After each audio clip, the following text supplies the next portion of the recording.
Happy Sunday. I'm Fox 13 meteorologist Tony Sadiku with a quick check on the tropics. And yeah, the quiet spell was fun while it lasted. It does look like things are beginning to become a little bit more active in the tropics. No surprise, though, right as we get into the month of September, which is, begins a few days from now. So here's kind of where we typically stand. June, July tend to be fairly quiet months for us.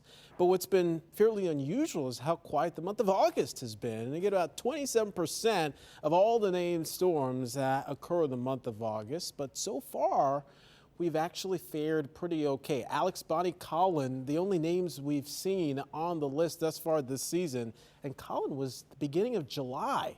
Danielle would be next, and it looks like that could be developing soon. It's not very often you go an entire month of August without a named storm. It hasn't happened in 25 years. And could it happen this year? It could, but it's going to be close, and here's why. Because you look at the big map and things are starting to become more active, particularly the red area over here. That's where confidence is growing. We could see something develop over the next several days. Now, it's likely not going to happen in a hurry.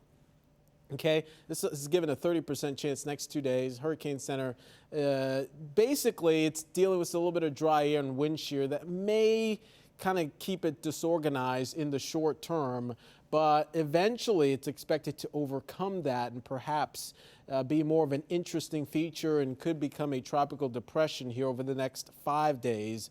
That is an area that bears watching for sure. Other areas have a more lower end chance, and it's not impossible that we see something get going here in the Caribbean as perhaps something gets going here. Not all models are on board here, but it is an area we'll have to keep an eye on. This area here, kind of in the north central Atlantic, does not have the best chance, 10% chance, and usually when something is this far north, we're not worried about it anyways. But it does look like another area, at least something in this region, could also have a decent shot at perhaps becoming a formidable system. So here's a quick look at the European and GFS model comparison going forward that really starts to paint the picture, the reality that, yeah, we are getting into the peak of the season, which is in just a couple of weeks in September, which is by far the most active month in the tropics. And here's what we got going on. I just want to quickly move through the futurecast. And this is by the end of the week. This is Friday. And you start to see some signs. The red is the GFS model that perhaps something tries to get going here somewhere near the Yucatan Peninsula. The European doesn't show that solution, so still some questions as to whether or not that materializes. This region here is that area that now has the 70% chance of development.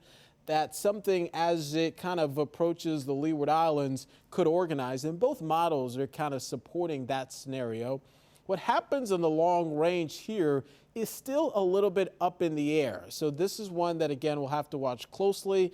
And then out here was the other region, still obviously plenty of time to watch it, but we could be watching for perhaps something else getting going. So again, this is no surprise. We're getting into the meat and potatoes of the hurricane season, and we have to remain vigilant. And of course, we'll continue to keep you posted on all our latest thinking, our updates on MyFoxHurricane.com. Have a great day.